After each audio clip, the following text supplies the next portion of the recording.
Hello my friends, HM here. Now in this video we are going to discuss 3 new Ukrainian-made weapons that has either been recently announced or that has been in recent development. What's common for these 3 weapons is that they will enter the war very soon and they'll cause a lot of damage to Russian occupiers in Ukraine but also inside Russia. These are Ukraine-made weapons. Ukraine can hit whatever they want with them. They don't have to ask for permission, so that's what makes it important.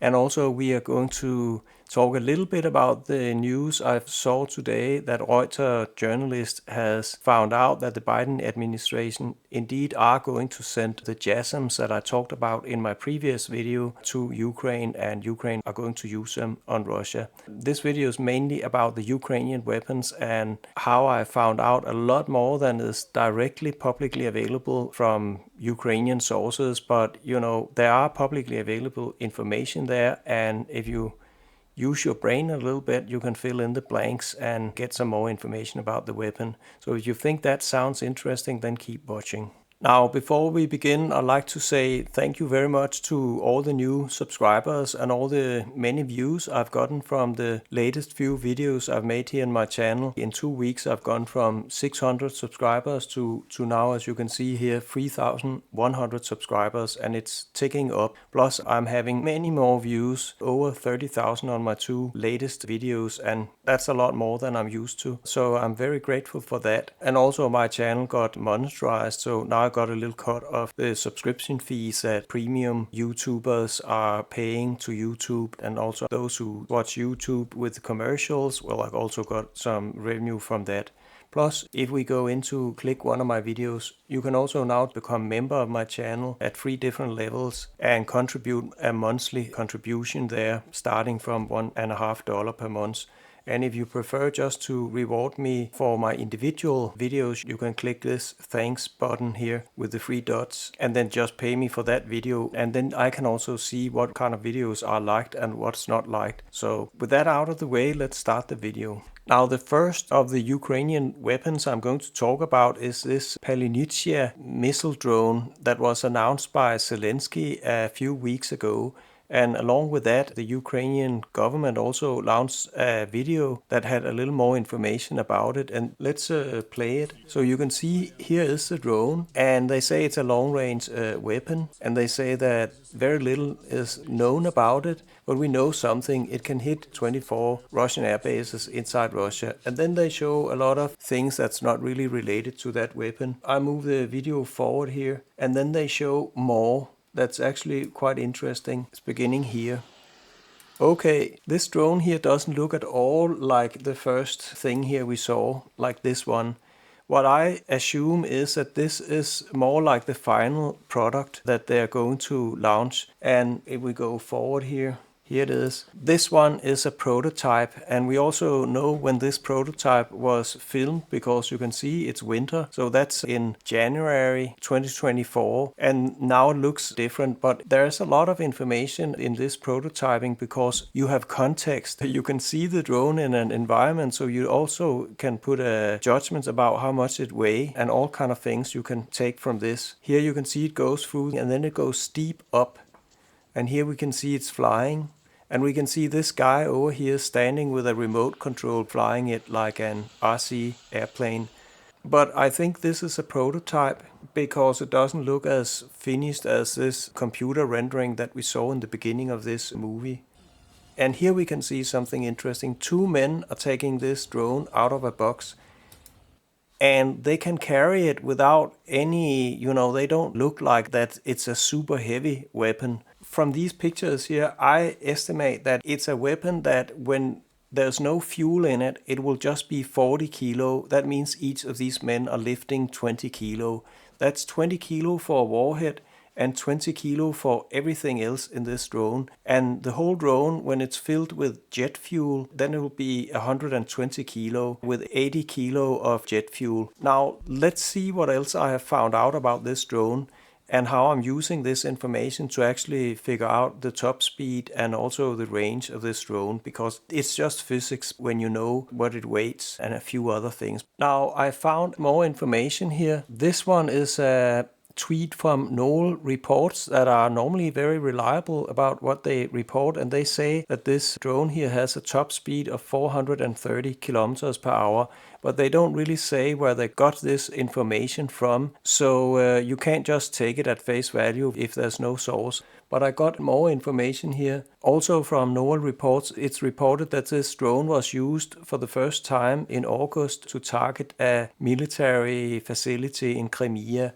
And then I found another article here. Ukraine deploys this Palenia missile drone strike on a Russian military base. And this one has some extra information. It says what kind of jet engine that this missile uses. It uses the JetCat P400 Pro microturbine.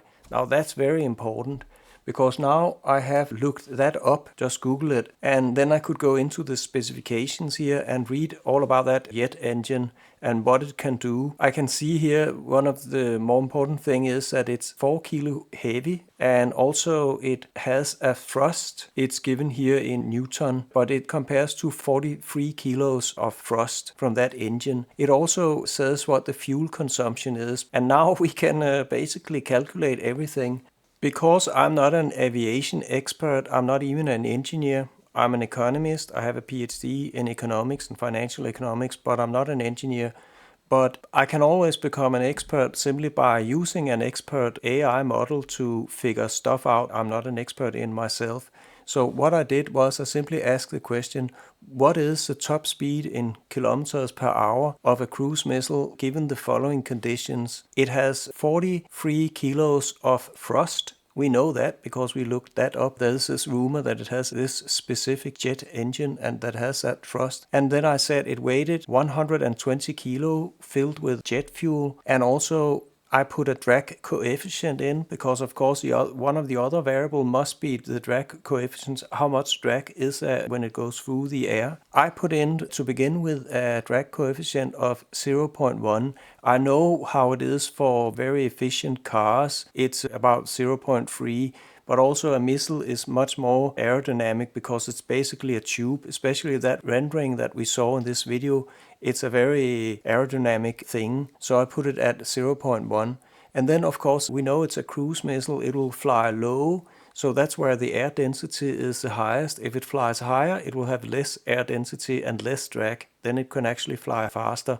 But we know it's a cruise missile. It will fly low in order to avoid to be discovered by radar. But there also the air density is higher. Specifically, it's 1.225 kilo of air per cubic meter. And also I set the frontal area of this missile. It looks very much from this video we just saw. It looks like it was like this. And that's about 0.3 square meter in size, plus the wings. You have to add that up. And then we have all the details, and then I simply ask an expert. That'll be a chatbot, one of the smartest there is. This is ChatGPT, and I ask what will be the top speed given these conditions that pretty much describe it. And lo and behold, here we get out the top speed is approximately 545 kilometers per hour.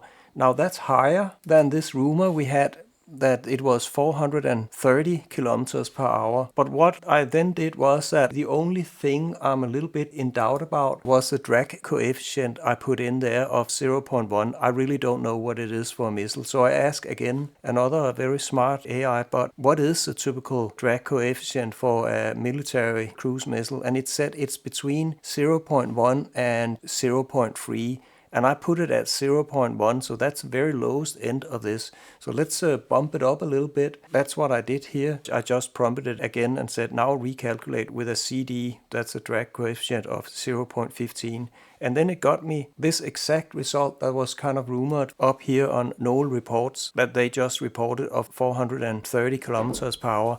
And that's basically for a weapon that we know the size of, we know the jet engine that it uses. It will have a warhead of 20 kilo. I can now drag in the specifications of this drone, and I figured out, and I have it in a spreadsheet as usual, where I keep all my weapons to keep track on it and know what I'm doing in this video. And then we can also compare it with some other weapons that Russia are using. So we have this Palenia mini drone here. I say it has a unit cost of $40,000. That jet engine that I looked up, it costs about $10,000. And that's one of the most expensive things in this drone. That's the engine that Ukraine simply import and put into this weapon that they assemble themselves. Then we need a warhead. That's not very expensive. And we need a fuel tank. Very affordable. But we also need a frame for the whole thing, and it has to be lightweight. That's a little more expensive, but the rendering that we saw on the video is a very simple construction. It has a tube and some wings attached to that tube. That's a very simple, affordable construction, and the only thing we need is a guidance system,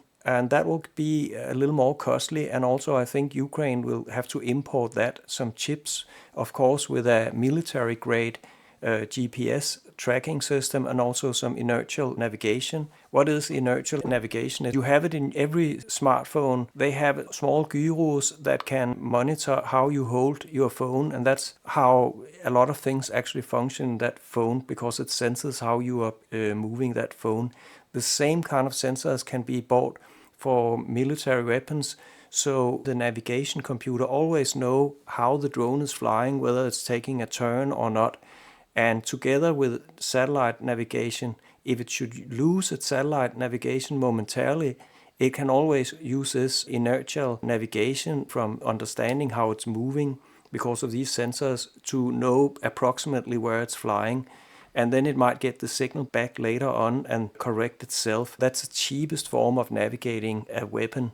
These kinds of navigation are not expensive, but there are other ways of navigating a weapon, and also the final homing in that are more expensive. And then there's electronic warfare systems that can make the things much more expensive. But anyway, I estimate that the jet engine is $10,000 and the frame is probably $10,000. The warhead is like $500. And the rest is the cost for the electronics and navigation system. So this weapon could be made in mass production for $40,000. That's very, very low. And that means Ukraine can make lots of them, $400 million, and they can make 10,000 of these, which will really be destructive for Russia. And they will have the money either from partners giving Ukraine the money or from their own budgets. How do I figure out how much range it has? Here I say the range is 500 kilometers. That's how far it can fly, because I know the speed, it's 430, and I know the fuel tank would be 80 kilo.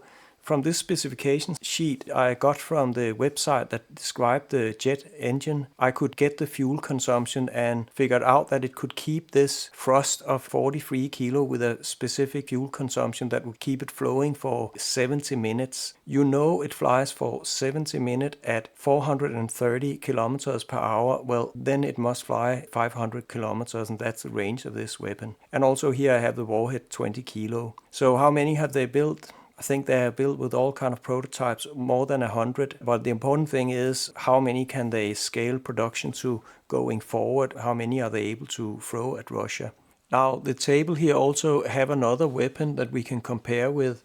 That's kind of interesting. It's a Shahed drone up here, Shahed 136. That is a weapon that Russia is bombarding Ukraine with every day. Like they are sending 40 of these into Ukraine every day. It has a bigger warhead, 50 kilo, also has longer range. But the problem with this weapon is that it has lower speed, it has a propeller engine, and it has a speed of only 185 kilometers per hour. And that means Ukrainian helicopters can go up and use a machine gun to shoot them down. They also have a very simple navigation system that Ukraine can jam. They can jam the GPS signal, and then it won't hit what it's supposed to hit. So very few of these Shahed weapons are actually hitting their intended target. But with this Palenia weapon, with a top speed of 430 kilometers per hour, let's go down and look at the helicopters that Russia has in their Air Force. I have all the Air Force weapons down here. What kind of helicopters does Russia has that could shoot them down? Well, they have this attack helicopter, the Ka-52, and another attack helicopter here, the Mi-28. The first one has a top speed of 315 kilometers, so less than this new drone weapon from Ukraine, so it can't shoot it down, it can't keep up with it. And the other one has a top speed of 320 kilometers per hour, so it will be much harder to shoot down. Let's go back here to the long-range drone weapons that has more than 100 kilometers. All the weapons I have gathered here in pale yellow are Ukrainian-made weapons, and as you can see, all of the weapons that Ukraine have a very low top speed. These are all drone weapons that Ukraine has used to attack Russia with, but they have top speeds of like 200, 150, 140, 120, and 150. All of them are slow speed, and that means Russia can shoot them down fairly easily with anti-aircraft guns and also helicopters. But this weapon is new, and it will make Ukraine far more effective because it has this higher top speed. So I thought that was important, and why this weapon is important. Now let's go to a map and see how far into Russia this weapon can target. Now here we have this map showing Ukraine here and Russia up here, the Black Sea down here, Crimea, and all the occupied areas of Ukraine. Now I have this range of 500 kilometers that this weapon has. I plotted it in here, and then we can go to the front line and see how long will that go in. Well, all of Crimea here is definitely covered with this weapon. Let's go further up here. And here we can see all of the Rostov region is also covered, so they can attack whatever that is in here. And let's move it further up here. Put it up here.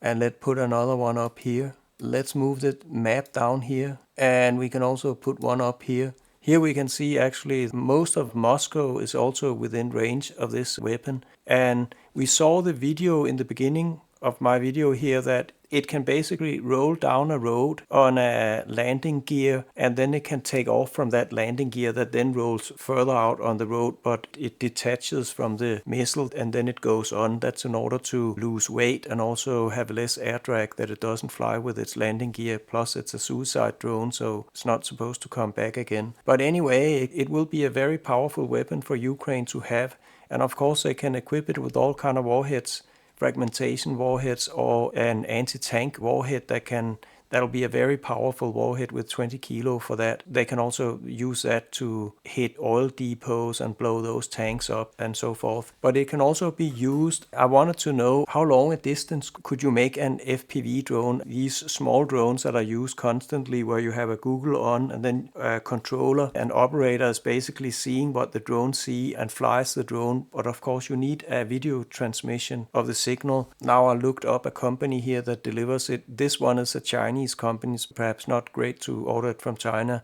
but there are of course also Western companies that deliver this. You can have a video radio connection up to 80 kilometers from the operator, and that means that Ukraine can operate this as a FPV drone that's just a very powerful FPV drone and hit targets 80 kilometers behind the front lines. That means Ukraine has a weapon that can hit many more weapons at the front lines and behind the front lines than they have ever previously been able to do, and it's only $40,000. It's comparable. Let me bring in this weapons table here that I have. There's another weapon that Russia has. It is this Lancet drone, and that has been very destructive for Ukraine. It's only 12 kilo, so it's 1/10 the weight of the Ukrainian weapon, but basically it costs the same, $35,000. And Ukraine will have a much more powerful weapon. It also has this flight time of 70 minutes. Let me see what the Lancet has. Yeah, it's only 44 minutes. And also the range is far less. And the speed of this Lancet drone is 110, whereas much faster the Ukrainian drone, so it's much harder to shoot down. My point is that Ukraine can also use it as a very powerful Lancet drone that will make a lot of destruction on the Russian front lines and help win the war for Ukraine. Now I can see I have already spent a lot of time here, and my video will simply be too long if I also have to talk about the other missiles that I kind of promised you to talk about in this video in the beginning. But what I will do is I will promise you to make another video forthcoming right after this one, and that will talk about the other missiles that Ukraine has developed and also about JASSMs from United States to Ukraine. But I'll have to end it right here simply to make the video shorter, otherwise it gets too long and it will not have the same number of views. So I hope you don't get too mad at me for that. Sorry about that. Subscribe if you want to see the rest of the video, you could say, in a forthcoming video. So all I have to say now is thank you very much for watching my video. I wish you a great life in freedom and democracy. Goodbye.